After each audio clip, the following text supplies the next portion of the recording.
ભ્રષ્ટાચાર અને કાળાધન સામેની લડાઈમાં પ્રધાનમંત્રી નરેન્દ્ર મોદીએ એક મોટું એલાન કર્યું. પીએમ મોદીએ ઘોષણા કરી છે કે 500 અને 1000ની નોટો બંધ કરી. આનો મતલબ એ થાય છે કે 500 અને 1000ની નોટ કાગળનો ટુકડો સાબિત થશે. આ નિર્ણયની સાથે જ લોકોની પ્રતિક્રિયાની સાથે ભાજપના નેતા પણ પ્રતિક્રિયાઓ આપી રહ્યા છે.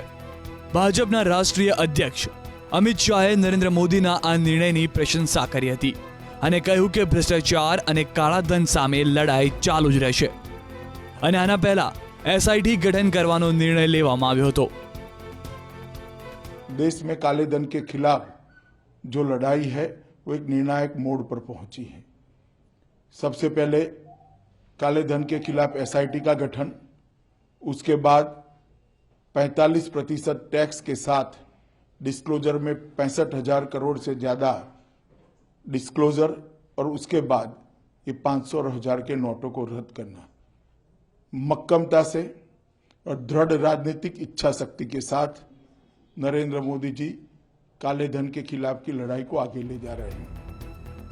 પ્રધાનમંત્રી નરેન્દ્ર મોદીના આ નિર્ણયની પ્રશંસા રાષ્ટ્રપતિ પ્રણબ મુખર્જીએ કરી અને રાષ્ટ્રપતિ પ્રણબ મુખર્જીએ ટ્વીટ કરીને લખ્યું છે કે ભારતના લોકો પ્રધાનમંત્રીના પગલાંનું પાલન કરે અને લોકોએ પરેશાન થવાની કોઈ જરૂર નથી.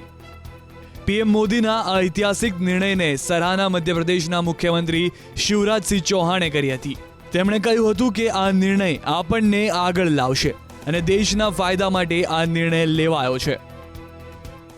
श्रीमान नरेंद्र मोदी जी की प्रशंसा करता हूं.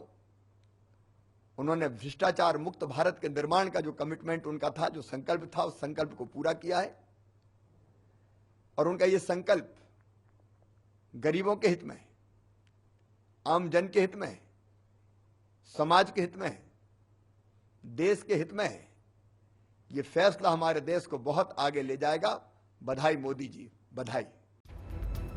પીએમના 500 અને 1000ની નોટોને બંધ કરવાના આ નિર્ણયને યોગ ગુરુ બાબા રામદેવે પણ વખાણ્યો છે. પીએમ મોદીને આ સારા નિર્ણય પર શુભકામના બાબા રામદેવે પાઠવી છે. एक बहुत बड़ी पॉलिटिकल विल दिखाई है, एक बहुत बड़ा साहस भरा ऐतिहासिक काम किया है. 500 और 1000 रुपए के नोट पर प्रतिबंध लगा करके मैं करोड़ों करोड़ों आर्थिक शुचिता में विश्वास रखने वाले इस देश के ईमानदार देशभक्त लोगों की ओर से आदरणीय प्रधानमंत्री जी को बहुत बहुत बधाई, बहुत बहुत शुभकामनाएं देता हूं. પીએમ મોદીએ ભલે 500 અને 1000ની નોટો બંધ કરી હોય, પરંતુ સામાન્ય નાગરિકોની જરૂરિયાત માટે 11 નવેમ્બરની રાતના 12 વાગ્યા સુધી વિશેષ વ્યવસ્થા કરવામાં આવી છે. 11 નવેમ્બર સુધી તમામ સરકારી હોસ્પિટલોમાં 500 અને 1000ની નોટોનો સ્વીકાર કરવામાં આવશે.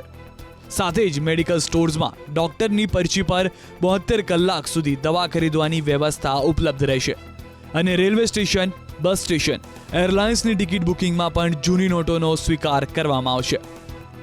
પરંતુ 30 ડિસેમ્બર સુધી 500 અને 1000ની નોટ જમા કરાવવામાં નહીં આવે તેઓ માટે પણ 31 માર્ચ 2017 સુધી આરબીઆઈમાં નોટ જમા કરાવવાનો સમય પ્રધાનમંત્રી તરફથી આપવામાં આવ્યો છે.